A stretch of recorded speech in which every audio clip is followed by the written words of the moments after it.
My name is Anissa McKay. I am from Houma, Louisiana. I was first diagnosed with May Thurner's and venous disease when I was 39. I first noticed the symptoms a year prior to that. I'm Dr. Pradeep Nair. I'm an interventional cardiologist at the Cardiovascular Institute of the South, and I practice in Houma, Louisiana, Gray, Louisiana, and also in Zachary, Louisiana. I've been with CIS now for 10 years. I ended up going see a dermatologist at first. The dermatologist referred me here, and that was my first time seeing Dr. Pradeep, which it kind of felt like he knew exactly what it was just by looking at the ulcer. It was amazing. Like, he looked at my leg and he's like, you know, I think it's this, but we're gonna make sure we're gonna test you for everything. And then, I mean, he took it a step further. He saw what he saw on those initial tests. So then I went to see him again. He's like, we're gonna do these other tests. And that is when they found the May Thurner's. And May Thurner syndrome is a condition where you actually have pinching of your iliac vein from the artery that lies on top of it and the spine that lies below it. And that causes significant compression in the pelvic vein that can lead to compression in the leg. Which I had, I think, 75% blockage. I ended up getting a stent put in my pelvic area. So that was the start of him getting to the bottom of what was going on with my leg. Initially, the ulcer started out small before I, really started to pay attention to it, but then it started to hurt.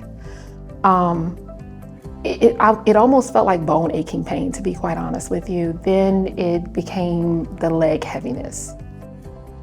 Patients can have a wide variety of symptoms when they suffer from superficial venous reflux disease or any kind of venous disease, and those symptoms include heaviness, burning, aching, pain, restlessness in the leg, itchiness of the skin, dry skin, and in certain patients, I will say, they can have bleeding varicose veins. But ultimately, if you have any discomfort in your legs, it's worthwhile to get treated. We did a series of, 6 procedures.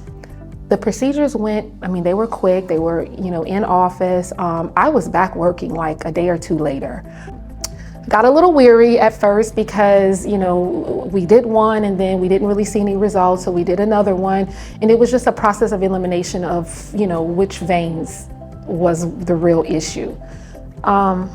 At one point, I was going to wound care every week.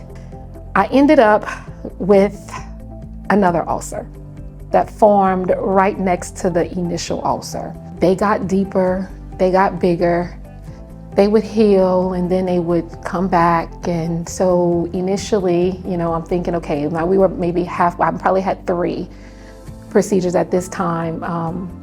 The ulcer it started to heal. And I was excited. And my dad, because he had gone through all of this and he actually lost his leg because of this, my dad was like, oh, it's gonna open back up. Well, sure enough, it opened back up. Well, Dr. Pradeep, he didn't give up. We started to do more. We did about 3 or 4 more, but I knew that he was just trying to find, do everything he could to get the blood flowing properly. And in that process, I had 11 veins closed off.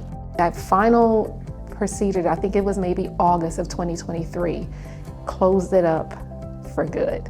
I think you have to take the entire circulatory system into perspective, and that's exactly what we did with Anissa, is trying to understand where the circulatory system was causing the initial problem. I just wish I would have did it sooner. Wish I would have did it sooner. He just made me feel comfortable the entire time. And even when I was like, okay, I'm probably gonna have to get my leg cut off like my dad. That's what I was thinking, because my dad lost his leg. This same thing, he had an ulcer. My ulcer is actually in the exact same spot my dad's ulcer is. It was in the exact same spot, and that's all I was thinking about. Like, I knew I did not want to lose my leg. So I know that those 8 months, I think, that we went through felt like a very long time. But when I look at it, it was, we just had to find out what worked. And he did that. He really changed my life. I don't know where I would be had I not come. If you notice anything, especially on the bottom part of your leg, that is a wound that is not healing, you may think it's a sore or something, go get it checked. please. The most important thing is to get treated and try to limit the suffering that you could be experiencing. We're here, got a healed leg, and that's all that matters at this point.